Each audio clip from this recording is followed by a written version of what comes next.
Have you ever been on a project that just feels like total chaos? Or, maybe the opposite. It's so rigid that you can't make a single tiny change. Well, the problem might not be your team or your idea. It might just be your playbook. Today, we're going to decode the whole world of project management to help you find the perfect strategy for your next big thing. I mean, just think about it for a second. Building a physical bridge, you need every single detail planned out from day one. There's no room for error. But launching a new software app, you probably want to get feedback from real users and make changes as you go. So the answer is no, you absolutely should not manage them the same way. And that's really the core idea we're diving into today. You see, when you boil it all down, project management really splits into two fundamental mindsets. Are you going to be the kind of team that plans everything out meticulously right from the start? Or are you going to be the team that adapts and evolves as you learn more? This is the central conflict: plan versus adapt.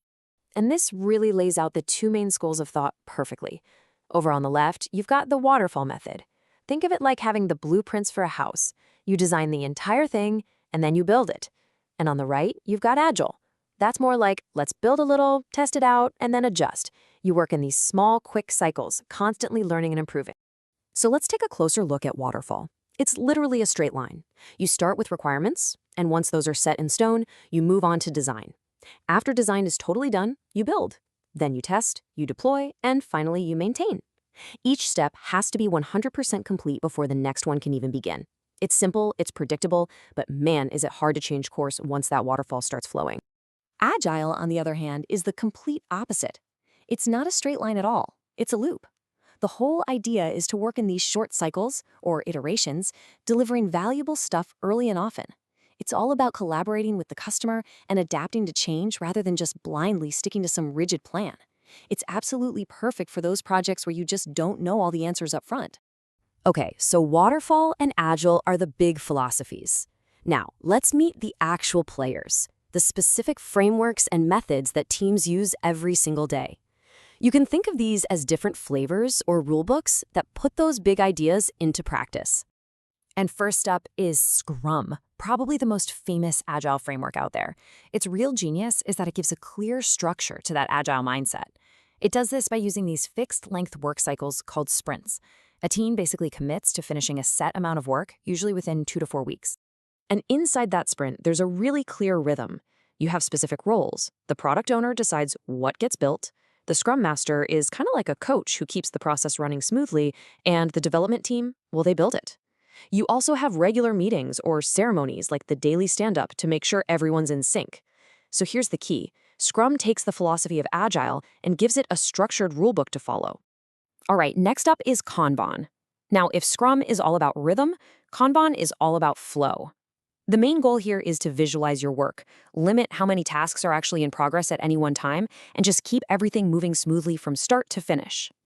And this right here is its secret weapon, the Kanban board.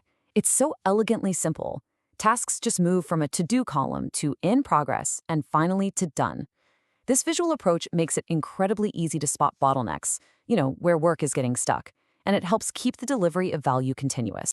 Now, this next one is interesting because of its laser focus. Meet lean. It actually started out in manufacturing, and its entire philosophy is about one thing: delivering the most possible value to the customer by ruthlessly getting rid of waste. And by waste, I mean anything that doesn't add value, like unnecessary meetings, features nobody wants, you name it. It's less of a rigid framework and more of a mindset that really powers other methods, like Kanban. Okay, now for something completely different: Prince 2. This one is the heavyweight champion of control. It's a highly structured method with tons of detailed documentation and very clear rules. Its core idea is a constant focus on business justification, which means every single stage of the project has to prove it's still worth doing.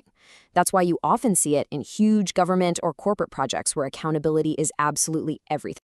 But what if you need a little of both? What if you need planning and flexibility? Well, that's where the hybrid model comes in. It's a really practical approach that basically cherry picks the best parts from different methods. For example, you might use waterfall for the big picture planning and deadlines, but then use an agile approach like Scrum for the day-to-day development work. So, we've met all the main players. Now let's put them head to head so we can really understand the fundamental trade-off they're all making. Just how much control do you get versus how much flexibility do you have? This spectrum makes that trade-off crystal clear. Over on the far left, you've got maximum control with methods like Prince2 and Waterfall. As you move to the right, you start to blend in more flexibility with hybrid approaches. And then, on the far right, you get maximum adaptability with agile methods like Scrum and especially Kanban. The further left you are, the more predictable your project is. The further right, the more adaptable it is. And this table just makes the contrast so stark. With Waterfall's massive upfront planning, you often don't find issues until it's way too late and expensive to fix them.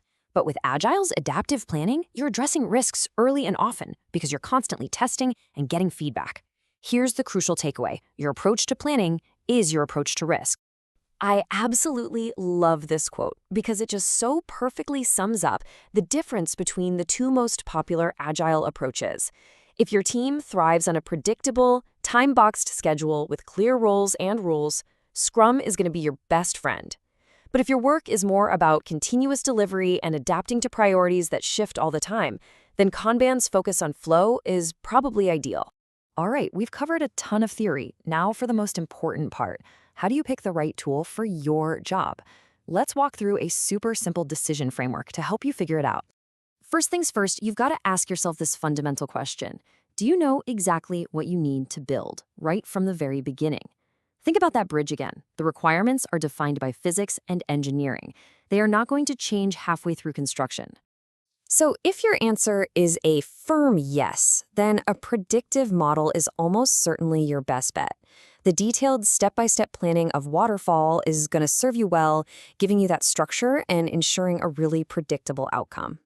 But what if you're on the other side of that coin? What if you're launching that new app? You have a pretty good idea of what users might want, but you fully expect to learn and adapt based on their actual feedback. Your requirements aren't fixed at all. They're expected to evolve. If that sounds more like your project, then you need a framework that's designed to embrace change. Agile, and more specifically a structured framework like Scrum, is built for exactly this scenario. It lets you deliver value in small pieces, learn from feedback, and pivot your direction without derailing the entire project. And that really brings us to the most important point of this whole thing. Seriously, if anyone ever tells you there is one single best project management methodology, they're wrong.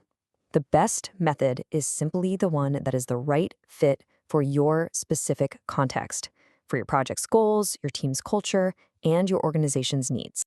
So, I'll leave you with this one final thought. Take a good look at the projects you're working on right now. Think about the challenges you're facing, the things that are frustrating you. After everything we've talked about today, ask yourself, are you really using the right playbook?